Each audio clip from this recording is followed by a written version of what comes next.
I want you to close your eyes for a second and just picture a ballroom. It is Vienna in the year 1815. Oh yeah, the Congress of Vienna. Right? And the air smells like beeswax candles and expensive French perfume. You have emperors and kings and dukes, men in silk stockings and powdered wigs, and they're waltzing with countesses. Napoleon has finally been defeated. He's exiled to a rock in the middle of the Atlantic. St. Helena. Exactly.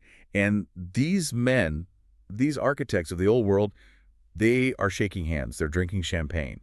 And they genuinely believe they have fixed Europe. They think they've literally paused history. It's a really compelling image. It was the ultimate mission accomplished moment for them. I mean, they thought they had put the genie of revolution back in the bottle for good. They really did.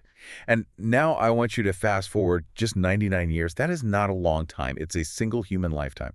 It's 1914. The silk stockings are gone. The waltzes are gone. Instead, you have men cowering in muddy ditches in northern France. They're wearing gas masks while industrial artillery shells just turn the landscape into the surface of the moon. It's an unbelievable contrast. You go from the ballroom to the butcher shop in less than a century.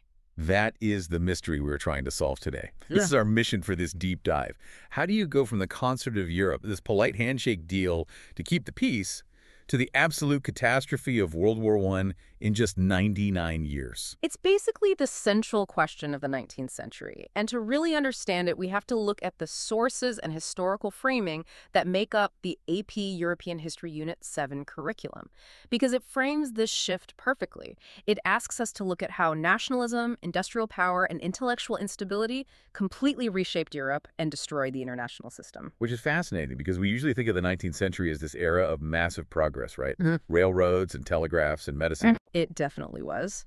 But that progress created new, terrifying variables. So we have to look at this through 4 distinct lenses or slices if we want to really get the full picture. We need to talk about nationalism and how it built aggressive new states. We need to talk about the crisis of certainty, which is basically how the human mind broke thanks to new intellectual movements.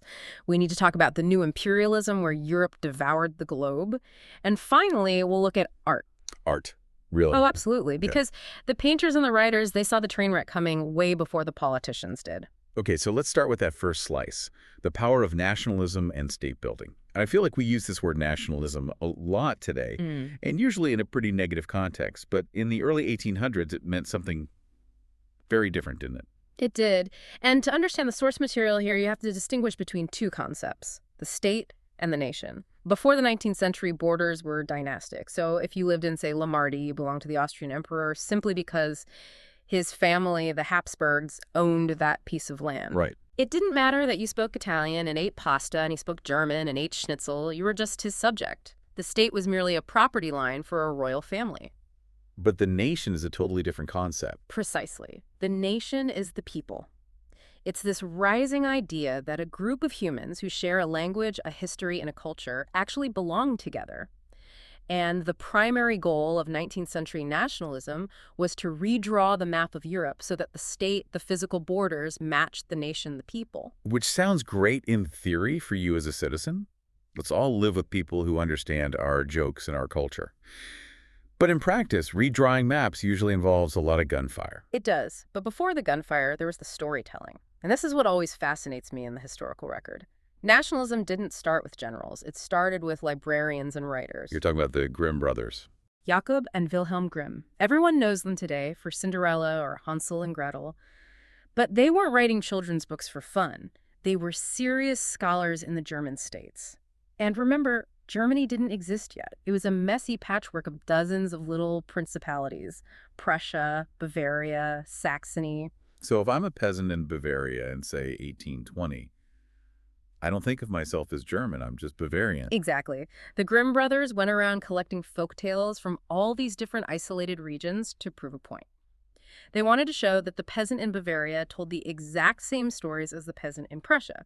They were trying to capture what the philosopher Fichte called the Volksgeist. The Volksgeist. That translates to spirit of the people, right? Yes. Fichte and the Grimms were basically arguing that being German wasn't about which king you paid taxes to. It was about the shared, organic, spiritual soul that lived in the German language and culture. They were building the software of Germany long before the hardware of the state actually existed. I love that analogy. And you see this in other countries, too, like Victor Hugo writing Les Miserables. That's not just a sob story about a guy stealing bread.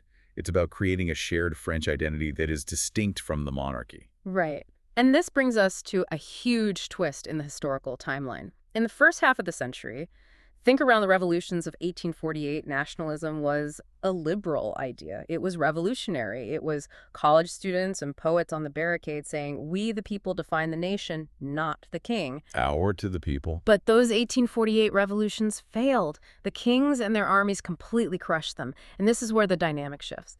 By the 1850s and 60s, you get smart conservative leaders, guys who loved kings and actually hated democracy. And they looked at nationalism and thought, wait a minute, I can use this. And this is the birth of realpolitik. It is. I hear that word thrown around constantly. Yeah. Realpolitik. Yeah. It sounds very serious, but what does it actually mean in practice? Is it just a fancy word for lying? Well, Otto von Bismarck might say it's just being effective. But essentially, yes, it is the total abandonment of that romantic idealism from 1848. Before this, you had liberals saying, we should unify Germany because it is morally right and it's the will of the people. Realpolitik comes in and says the only thing that matters is power. If I have to lie or cheat or start a war or trample on my own constitution to strengthen the state, I do it. It's basically Machiavelli with the steam engine. Wow. And the poster child for this early on is Napoleon III in France. Right. The nephew of the original Napoleon. He's a fascinating case study because he's effectively a dictator who used democracy to gain power. He used plebiscites, direct votes by the public, to get the people to happily vote away their own freedom. He realized that if you give the people national glory, if you rebuild Paris to look beautiful and fight some popular wars to make France look strong, the citizens won't actually care about their civil liberties. Give them a show, and they'll give you all the power.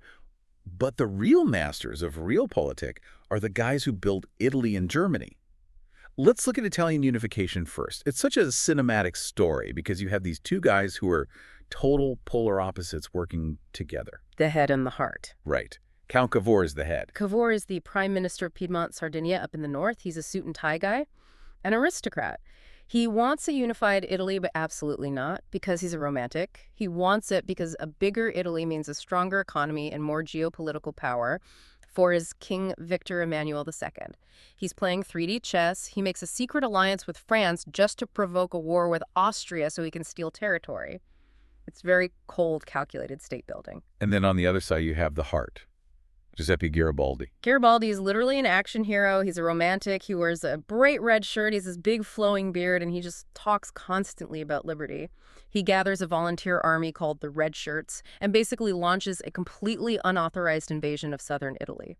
He invades the kingdom of the Two Sicilies, just shows up with some guys. And he wins. It's miraculous. He conquers the entire South. But now you have a massive problem. Garibaldi is a hardcore Republican. He hates kings. Cavour works for a king. Garibaldi has an army in the south, and Cavour has an army in the north. This is the exact moment where Italy should have collapsed into a bloody civil war. Or it didn't. No, and this leads to the famous handshake at Teano. Garibaldi rides out to meet King Victor Emmanuel, and in this moment of incredible self-sacrifice for the greater good, he salutes him as King of Italy. He just hands over all his conquests. He realized that a unified Italy under a king was better than a divided Italy destroying itself in a civil war. He literally conquered half a country, handed the keys to a king he fundamentally disagreed with, and went home to his farm to grow corn. Really did. So Italy is born from this really tense compromise between the romantic revolutionary and the cold pragmatist. But if Italy was a romance, Germany was a hostile takeover. Which brings us to the absolute heavyweight champion of the 19th century, Otto von Bismarck. The Iron Chancellor. You honestly cannot overstate how important this man is to the AP Euro curriculum and just world history. He is the architect of modern Europe. He's a Prussian conservative. He doesn't like democracy. He despises liberals. He detests them. When he was appointed minister-president of Prussia, the parliament was refusing to fund the military. Bismarck basically walked in and said, I do not care about your votes. He gave his famous speech where he said, the great questions of the time will not be resolved by speeches and majority decisions. That was the great mistake of 1848, but by iron and blood. Iron and blood. It sets the tone for everything that follows perfectly. And he didn't just give a tough speech, he engineered it. He launched 3 specific wars to build Germany, and we really need to dig into these because they show exactly how industrial power starts dictating geopolitics. Right. The first one is the Danish War in 1864. It's almost a warm-up. He teams up with Austria to beat up Denmark and take some disputed territory. It's quick, it's easy, and it gets the Prussian army some live practice. But the second one, the Austro-Prussian War of 1866, that is the shocker. It is, because Austria was the traditional leader of the German states. If you wanted to unify Germany, you had to decide right then, and there is Austria in charge, or is Prussia? Bismarck said Prussia. So he provokes a war with his former ally. And most of Europe thought Austria would easily win. They had a much bigger traditional army. But Prussia had the tech. This is exactly where the Industrial Revolution meets the battlefield. Prussia had built an extensive railroad network that allowed them to mobilize and move troops incredibly fast. But more importantly, they had the Drace needle gun. The needle gun. This is a breech-loading rifle, right? Yes. The Austrians were still using old muzzle loaders, so an Austrian soldier has to stand up, pour powder down the barrel, ram the ball in. It's a very slow process, and you have to expose yourself to fire. The Prussians, with the needle gun, could lie completely prone on the ground and fire 5 shots for every 1 Austrian shot. It was an absolute massacre. The war lasted exactly 7 weeks. 7 weeks to defeat an empire. That's unheard of in European warfare at the time. It changed the math on everything. Bismarck kicked Austria out of German affairs forever. But, and this is crucial, he didn't destroy them. He didn't march into Vienna. He knew he might need them as an ally later. That's the genius of realpolitik, knowing exactly when to stop. But he couldn't stop building Germany yet. He needed the southern German states, places like Bavaria, to officially join Prussia. But they were Catholic and very suspicious of Protestant Prussia. He needed a common enemy to frighten them into unifying. So he looked west to France. The Blois Battle, the Franco-Prussian War of 1870. And the way he started this war is it is basically 19th century trolling. It really is. The Ems dispatch, you have to picture the scene. The French ambassador Benedetti accosts the Prussian king on a promenade in a spa town called Ems. He's nagging him about some complicated diplomatic issue involving the Spanish throne. It's actually quite polite and mundane. The king sends a telegram to Bismarck basically saying, hey, this guy bothered me on my walk, but I handled it. Okay, so a complete non-event. For a normal politician, yes. For Bismarck, it was a weapon handed to him on a silver platter. He takes a red pencil to that telegram. He doesn't invent new words. He just selectively deletes the polite connective tissue. He condenses it. He makes the king sound incredibly dismissive, and he makes the French ambassador sound pushy and arrogant. He literally turns a boring diplomatic memo into a deliberate public slap in the face. Exactly. And then he releases this heavily edited version to the press on Bastille Day, the French national holiday, just to maximize the insult. The French newspapers go absolutely insane. Crowds in Paris start screaming to Berlin. The French government, driven entirely by insulted national honor, declares war on Prussia. Which is exactly what Bismarck wanted all along. Precisely. Because France was the aggressor, the southern German states panicked and ran right into the arms of Prussia for military protection. The Prussian military machine, which was far better organized and led by the strategic genius Helmuth von Moltke, just steamrolled the French forces. They even captured Napoleon III himself on the battlefield at Sedan. And then, just to be absolutely petty, where did they officially declare the creation of the German Empire? In the Hall of Mirrors at Versailles, the absolute heart of French power and history.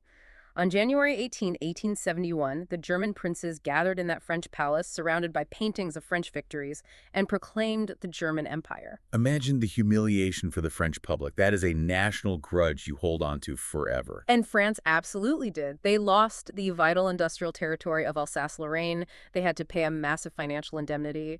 From 1871 onwards, French foreign policy basically had one single overriding goal: revenge. Revenge. So 1871 is a massive turning point for our timeline. The map is different. You now have a giant, heavily industrialized, militarized Germany sitting right in the center of Europe. The balance of power that those guys in powdered wigs established in 1815 is completely bad. Germany is just too strong. It's like putting a sumo wrestler in a tiny canoe with 3 normal people. The stability is gone. And this leads directly into the alliance system, right? Because suddenly everyone is terrified of everyone else. Bismarck knew he had scared the rest of Europe, so he spent the next 20 years basically juggling glass balls. He created an incredibly complex web of alliances just to keep France isolated. He formed the Triple Alliance with Austria and Italy.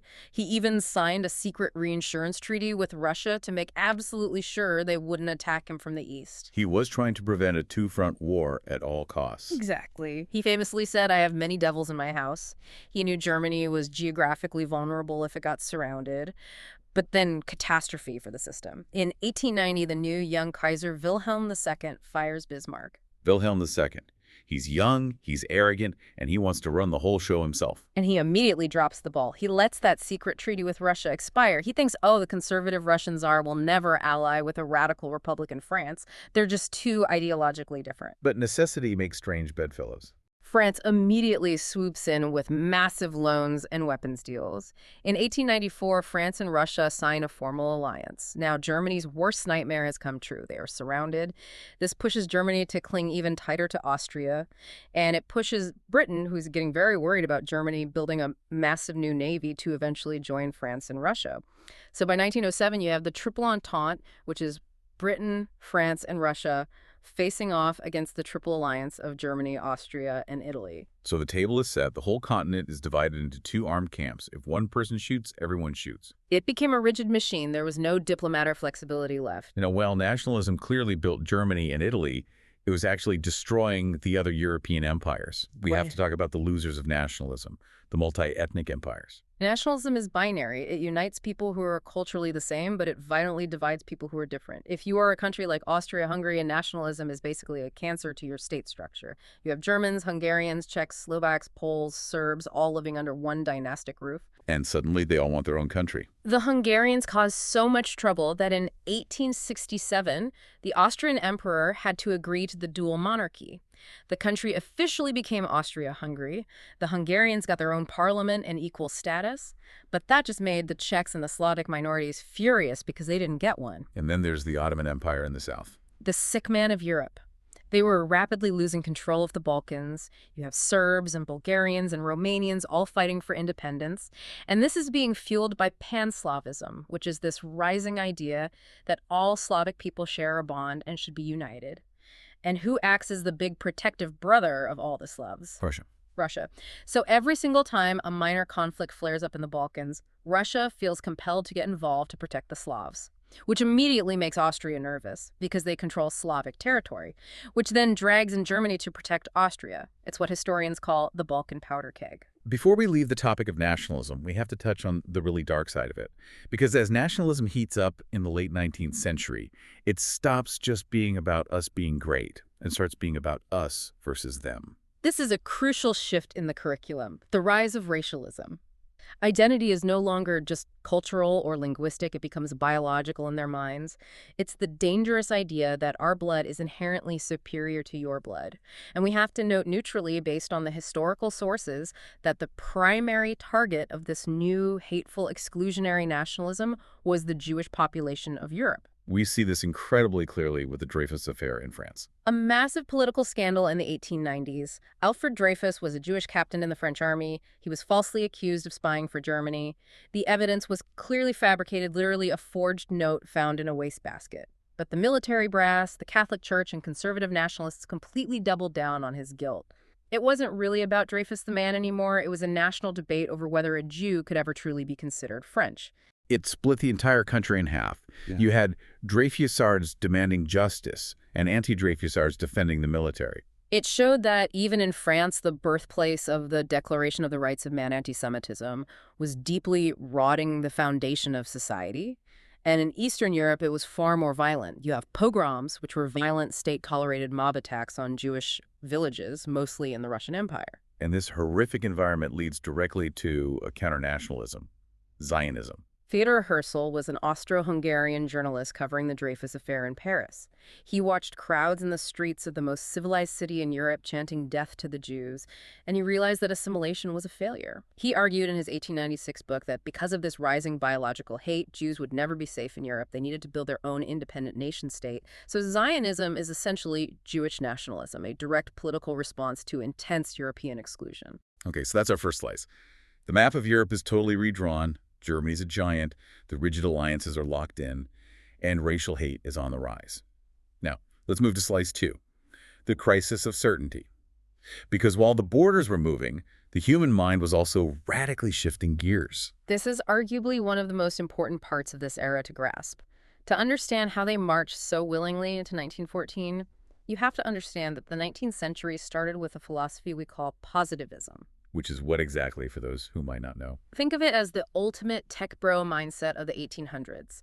It's the legacy of the Enlightenment and Isaac Newton. It's the firm belief that the universe is essentially a giant predictable clock. It follows mathematical rules. If we just use science and human reason, we can understand everything. We can solve every social problem, and things will just keep getting progressively better forever. We have the math, so we can fix the world. It's a very optimistic view. Extremely confident, very comforting. And then in the late 19th and early 20th century, 3 massive intellectual bombs go off that completely destroy that confidence. They happen in biology, psychology, and physics. Let's start with a biological bombshell. Charles Darwin, 1859, on the origin of species. Darwin didn't just discover the mechanism of evolution, he fundamentally changed humanity's entire place in the universe. Before Darwin, the prevailing worldview in Europe was special creation.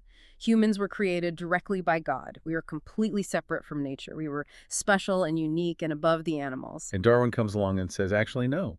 You're just a really highly adapted ape. Right. He says we are just part of nature. We are the product of a blind, brutal, random struggle for survival over millions of years. There is no divine master plan in biology. It's just natural selection. That completely rocked the religious and philosophical foundation of Europe. It made the universe feel suddenly much colder and completely lack purpose. But then, and this is where it gets dangerous, people took Darwin's purely biological ideas and tried to apply them to human society. And that got very ugly very fast with social Darwinism. This is the great distortion. Thinkers like Herbert Spencer, not Darwin himself, to be clear, looked at this and said, hey, if survival of the fittest works for finches on an island, it must also be the natural law for nations and human races. And again, we're just reporting what the sources show they believed. So under that logic, if I'm a wildly rich industrialist and you're a starving factory worker, it's not because the economic system is unfair. It's because I'm biologically fitter than you. Exactly. It became a very convenient pseudoscientific justification for extreme cruelty. It justified massive wealth inequality, and even worse, it justified racism and imperialism. If the British Army conquers a territory in Africa, social Darwinists would look at that and say, well, that's just nature taking its course. The stronger, superior race is meant to dominate the weaker race. It essentially gave a scientific veneer to oppression. And you can draw a very straight, dark line from this 19th century thinking directly to the horrors of the 20th century. Writers like Houston Stewart Chamberlain took Spencer's ideas even further and started preaching about Aryan racial purity. This profound intellectual poison was being brewed right in the middle of what they thought was their most progressive century. So that's biology breaking their worldview. Next up is the psychological bombshell, the death of reason itself. Enter Friedrich Nietzsche. He is basically the bad boy of 19th century philosophy. He looked at this polite, rational, bourgeois European society and just said it's all completely fake. He's the one with the famous quote, God is dead right. Yes, but we have to be very careful with how we interpret that quote. He didn't mean it as a celebration. He meant it as a terrifying warning. He believed that the Enlightenment and modern science had essentially killed the possibility of genuine religious faith for modern, educated people. But his question was, without God, what is the foundation for human morality? What is the actual objective difference between right and wrong now? If the 10 Commandments are gone, who makes the rules? Exactly. Nietzsche stared right into the abyss. He said objective truth is just a construct. He argued that since the old Christian morality is dead, a new type of human, the Übermensch or Superman, must rise up and create his own morality through sheer will to power. That is genuinely scary stuff if you are a society that values stability and law. It's basically arguing makes right and elevating feelings over facts. It fully embraces irrationalism. Yeah. It tells people that instinct and human will are actually more important and more real than logic. And then just a few years later, Sigmund Freud comes along and tells everyone we aren't even in control of our own instincts. Freud is the psychoanalysis guy who says you think you're making rational, conscious decisions. Nope, it's all your hidden subconscious. Exactly. He maps out the id, the ego, and the superego. He argues that humans are actually driven by deeply repressed childhood traumas, hidden sexual desires, and violent aggressive instincts. The Enlightenment told everyone the human mind was a perfectly rational, calculating machine. Freud said the human mind is actually a dark, screaming basement, and our conscious brain is just desperately trying to keep the door locked. Okay, so we can't trust God because of Nietzsche. We can't trust our own minds because of Freud. At least we still have physics, right? At least gravity is still gravity and time is time. Well, about that, the third bombshell, the physics revolution. Max Planck and Albert Einstein. Around the year 1900, Max Planck is studying subatomic physics, and he discovers quantum theory. He realizes that energy doesn't flow in a smooth, predictable, continuous wave like Newton thought. It actually moves in little, erratic, unpredictable packets called quanta. He proves that at the fundamental subatomic level, matter is chaotic. It simply does not follow the neat rules of cause and effect. And then Einstein shows up. The theory of relativity in 1905, he completely shatters Newton's clockwork universe. He proves mathematically that time and space aren't fixed absolute constants. They are relative depending on the observer and the speed of light.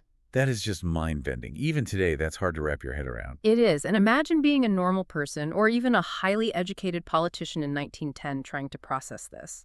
If time isn't fixed, if the very atoms we are made of are chaotic, if human reason is an illusion masking our dark subconscious, and if we're basically just highly evolved savage animals, what is left to hold on to? The crisis of certainty. Exactly.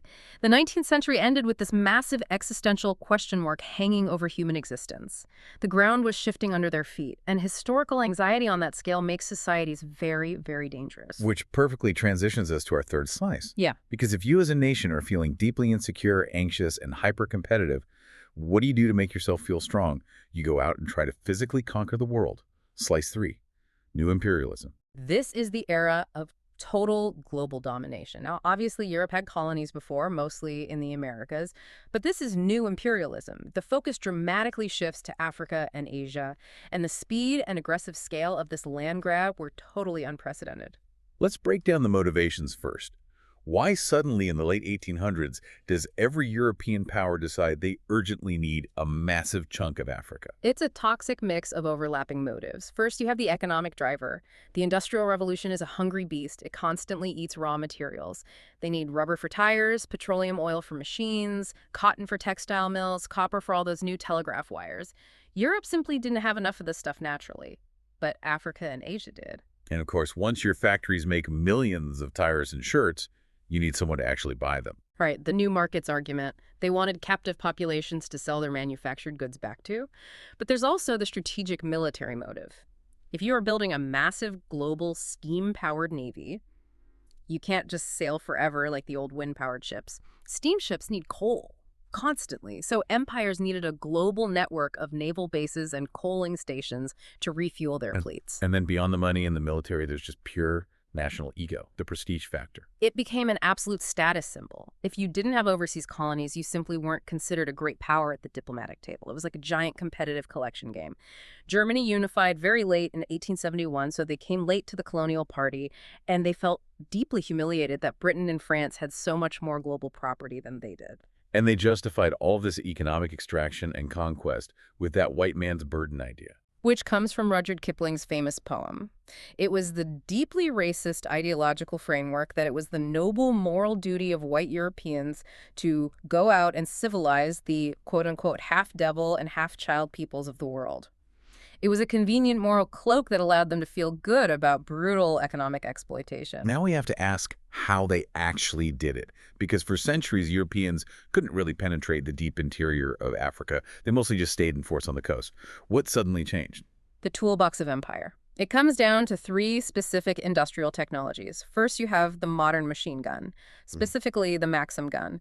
It could fire 600 rounds a minute continuously. There's that very famous grim rhyme from the time, right? Whatever happens, we've got the Maxim gun and they have not. It's chilling, but it was completely accurate. It meant that a very small European military force could literally slaughter thousands of indigenous warriors armed with traditional weapons. Second, they had the steamship and the telegraph. You could now project military power up shallow rivers into the interior, and you could send orders instantly from a desk in London straight to a general in Cairo.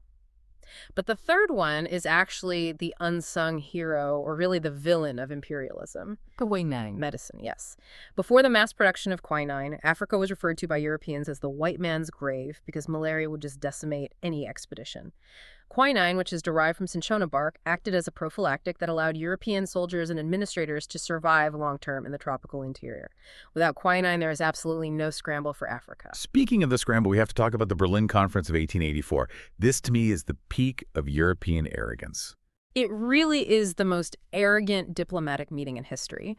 Otto von Bismarck calls all the major powers of Europe to Berlin. He basically says, look, we are all going to end up fighting a European war over African territory, so let's act like gentlemen and set some ground rules. They literally hung a massive map of Africa on the wall and just started drawing arbitrary lines with rulers. And I have to ask, were any African leaders actually invited to this conference?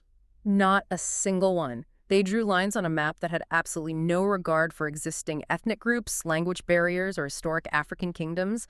They split allied tribes directly in half, and they forced historic enemies to live together inside new artificial colonial borders. And frankly, we are still dealing with the violent geopolitical consequences of those specific lines today. The most horrific outcome of all this line drawing was definitely the Congo. King Leopold II of Belgium. He is a historical villain, completely on par with the worst dictators of the 20th century.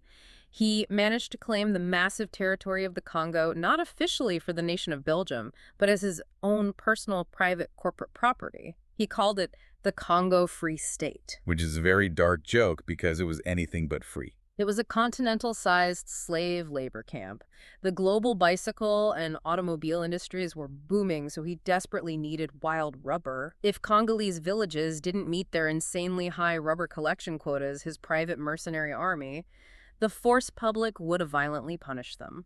We should probably warn listeners, this gets graphic, but how exactly did they punish them? They would chop off the hands of the workers or even their children to prove a bullet hadn't been wasted. They would take village women hostage to force the men into the jungle to work. They routinely burned entire villages to the ground. Historians estimate millions of people died from murder, starvation, and disease. It was industrial-scale cruelty, completely hidden behind a public veil of a civilizing missionary project. We should definitely mention Edmund Morel here.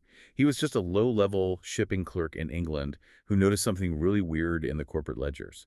The ships going from Europe to the Congo only carried guns and chains and ammunition. Yeah. And the ships coming back carried highly valuable rubber and ivory. Nothing was actually being traded or paid for. He realized it was just a massive state-sponsored slavery operation. He is a fascinating figure. He basically started the very first modern international human rights campaign. He partnered with missionaries to smuggle out early photograph cameras. He used horrific pictures of Congolese children with severed hands to publicly shame the governments of Europe. It eventually worked, and global outrage forced Leopold to finally surrender the colony to the Belgian government in 1908. But the demographic damage was already done. Now, this frenzied global land grab caused massive friction back home between the European powers. We almost had World War I start early in Africa multiple times. Twice, notably. You had the Fashoda crisis in the Sudan in 1898. British and French armies literally met at a remote railroad junction in the desert and almost started shooting. But France ultimately backed down because they realized they couldn't possibly fight the British Navy globally. Ironically, that shared fear of a larger war led them to eventually sign the Entente Cordiale, making them formal allies. And then you have the Moroccan crises a few years later. Right. Germany deliberately tried to bully France over control of Morocco, specifically to test how strong that new British-French alliance really was. They even sent a military gunboat called the Panther to threaten them. It backfired completely. It didn't break the alliance. It just drove Britain and France much closer together militarily and convinced everyone in Europe that Germany was an unpredictable, dangerous aggressor. Now, we also have to talk about the global response to all this. Because it's not like the rest of the world just rolled over and let Europe take everything. There was massive resistance. Not at all. You had fierce military pushback. The Zulu nation in South Africa famously defeated a modern British army at the Battle of Isandlwana before eventually being crushed by sheer numbers and Maxim guns. You had the massive Sepoy Mutiny in India in 1857, a massive violent revolt against the British East India Company that shook the British Empire to its very core. And you had the Boxer Rebellion in China, where secret societies tried to violently expel all foreign influence. But those ultimately failed against industrial weapons. There are two major success stories, though, that we really need to highlight for this unit: Ethiopia and Japan. Ethiopia is an incredible story of leadership. Emperor Menelik II. He was brilliant. He knew the Europeans were winning because of modern industrial weapons, not because of some inherent racial superiority or magic. So he aggressively played the European powers against each other diplomatically. He secretly bought huge stockpiles of modern rifles and artillery from Russia and France. So when Italy tried to invade Ethiopia in 1896, thinking it would be an easy colonial victory, Menelik met them at the Battle of Adwa. He didn't just hold them off, he absolutely crushed them. Yeah. He completely wiped out an entire Italian army. Ethiopia remained a fully independent sovereign nation. It definitively proved that African resistance could absolutely work if they were armed with modern industrial technology and strong centralized leadership. And then there was Japan. Japan realized very quickly in the 1850s that they had two stark choices: be colonized and carved up like China, or rapidly become an industrial colonizer themselves like Britain. So they launched the Meiji Restoration. They modernized absolutely everything in their society in record time: their government, their military, their heavy industry, even their fashion.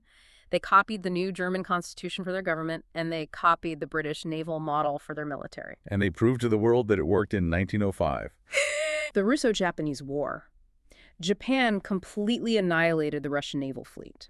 An Asian power conclusively defeated a European great power in modern industrial warfare. That event sent absolute shockwaves through the global system. It inspired anti-colonial nationalist movements everywhere from India to the Middle East. And crucially, it deeply humiliated the Russian government, which directly helped spark the Russian Revolution a decade later. So by 1914, the whole globe is fully carved up. All the intense rivalries through the European continent are now being played out on a global stage in Africa and Asia. The world is totally interconnected, but it's connected by highly explosive tension wires. Precisely. The imperial system actually magnified European instability. Which brings us to our final slice, slice 4, culture and artistic reflections. Because I honestly think art is the purest mirror of historical truth. You can look at a painting from an era and instantly tell what the collective subconscious of that society was feeling. Absolutely. The AP curriculum includes this because the cultural evolution of the 19th century tracks perfectly with the political and intellectual history we've just discussed. So we start with Romanticism in the early 1800s. And this matches up perfectly with that early idealistic phase of nationalism we talked about. Romanticism was fundamentally a rebellion. It was an artistic rebellion against the dirty smog of the Industrial Revolution and against the cold mathematical logic of the Enlightenment.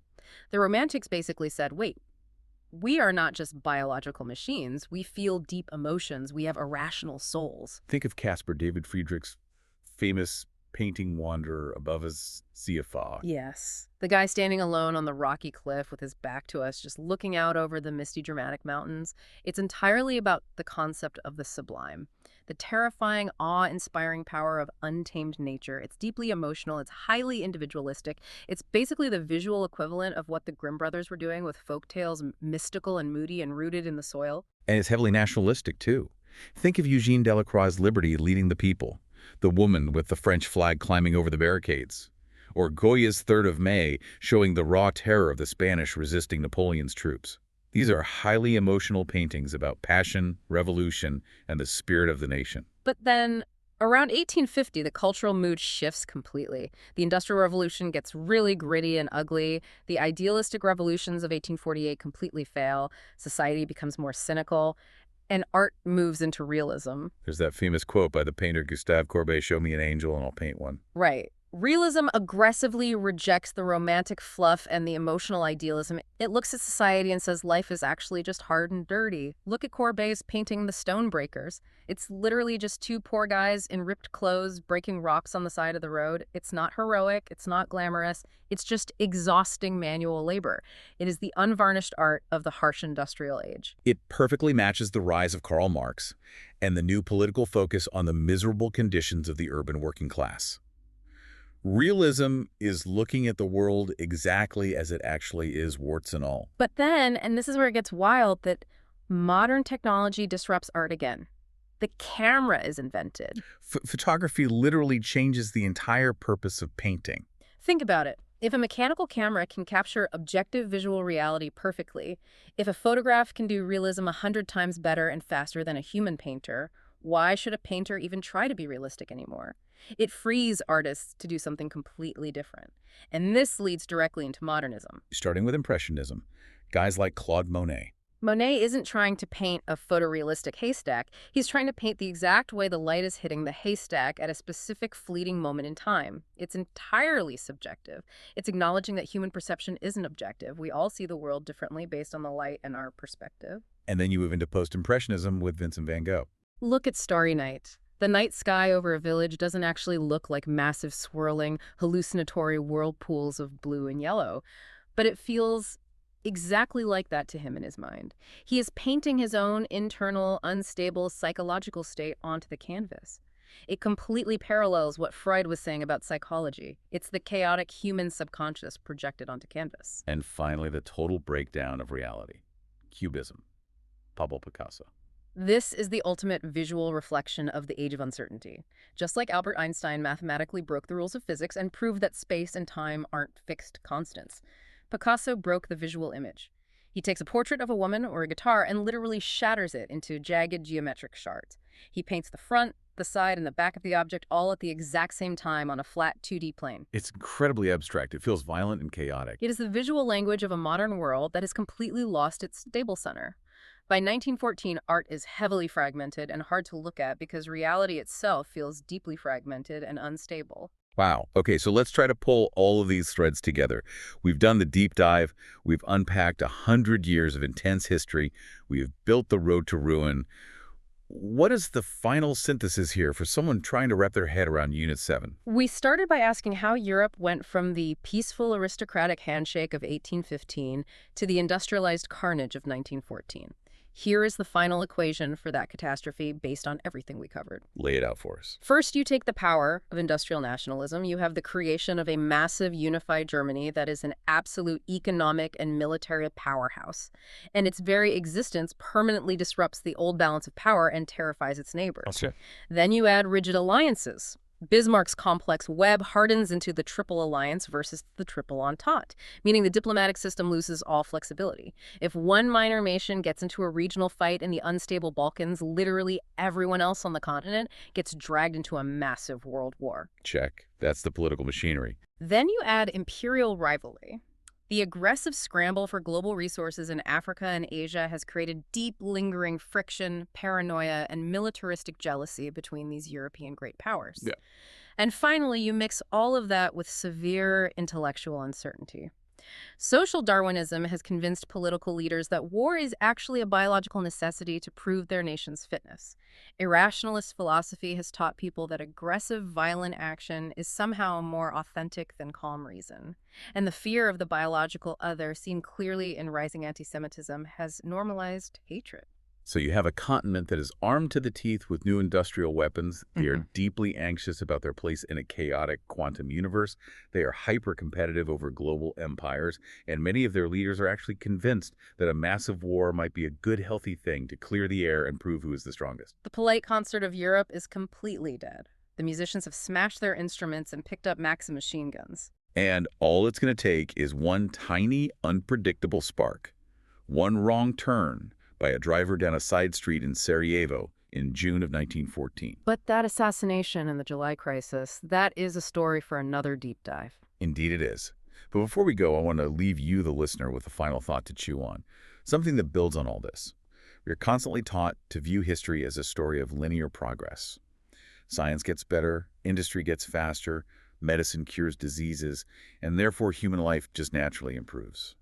But this deep dive into the 19th century exposes the great paradox of modernity. And what's that paradox? That the exact same scientific progress that cured malaria with quinine is what allowed for the brutal corporate enslavement of the Congo. The exact same romantic nationalism that beautifully liberated Italy and inspired poetry is what eventually mutated into the racial hatred of the 20th century. The tools of civilization don't inherently make us more civilized, they just magnify whatever is already in our nature. That is a very heavy truth. Progress provides the incredibly powerful tools. But human nature, with all its flaws and irrational fears, still completely dictates how we use them. And in 1914, they used the greatest technological leaps in human history to systematically destroy themselves. It makes you wonder what invisible powder kegs we might be building right now with our own era of rapid technological progress. Yeah. Heavy stuff, but absolutely necessary to understand exactly how we got to where we are today. Thanks for diving deep into the sources with us. It was incredibly fascinating. Always a pleasure. We will see you next time.